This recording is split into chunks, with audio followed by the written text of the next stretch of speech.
जो सोचोगे, जो सोचा है वही मिलेगा, इसी माह मिलेगा आपको। मीन राशि, मई मास सन 2025 आपके लिए वरदान साबित हो रहा है। तो आइए जानते हैं कैसे। मीन राशि, बृहस्पति देव वे तृतीय भाव पर विराजित हैं और इसी 18 तारीख को वे चतुर्थ भाव पर आ जाएंगे।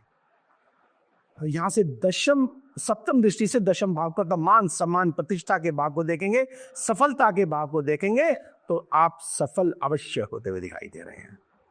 मंगल देव वे पंचम भाव पर बैठे हुए हैं, अर्थात आपको शक्तिशाली बना रहे हैं, आपको इच्छा शक्ति आपकी मजबूत कर रहे हैं।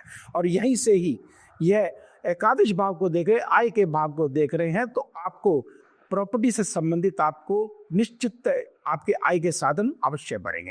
अर्थात जो जातक प्रॉपर्टी का कार्य करता है उनके लिए तो निश्चित वो 12 है, ये बहुत ही भाग्यवर्धक समय है ये।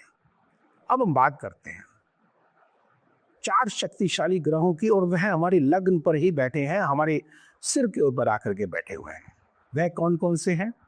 शनिदेव, राहुदेव, शुक्रदेव और बुधदेव।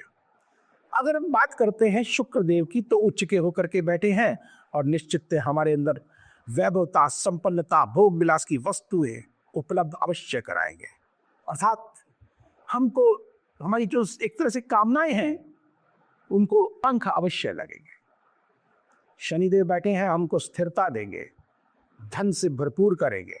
और बुधदेव वयन नीच होकर के बैठे हुए हैं, तो बुद्धि में थोड़ी सी कमी अवश्य ले आएंगे, अर्थात विक्षिप्तता दे देंगे, टेंशन दे देंगे, और ऐसा लगेगा हमको कि हमारी बुद्धि को किसी ने बांध सा दिया है, या नकारात्मक शक्तियों के हम शिकार हो गए, क्योंकि राहुदेव साथ में बैठे थे।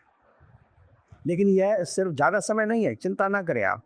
सिर्फ 18 तारीख को यह द्वादश भाव में चले जाएंगे, यहां से मूव कर जाएंगे। 18 तारीख तक यह विक्षिप्तता रहेगी। 18 तारीख के बाद निश्चित है आपकी सफलताओं को कोई रोक नहीं सकता, ये ध्यान रखिएगा इस बात का।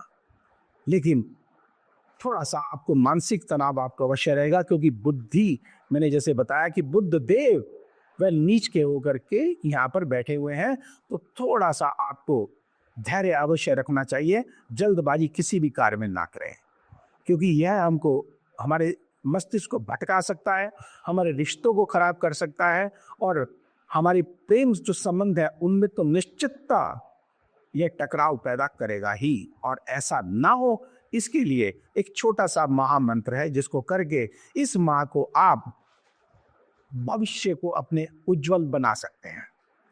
और वह क्या है? ओम क्लीम कामाख्याय नमः। इस मंत्र का जाप आप सुबह, दोपहर, शाम को करना अनिवार्य है, आप करिएगा। और अगर हो सके तो माथे पे काम या सिंदूर का तिलक लगाकर अपने कार्य क्षेत्र में निकलें, और फिर देखिए चमत्कार। निश्चित जो आपकी योजनाएं हैं, जो आपकी सफलताएं हैं, वह आपके कदम अवश्य चूमेंगी। तो अब जाने से पूर्व एक छोटा सा निवेदन, लाइक करें, सब्सक्राइब करें, बेल बटन को अवश्य दबाएं, जिससे अगला वीडियो आपके पास सबसे पहले पहुंचे और आप लाभान्वित हो सकें।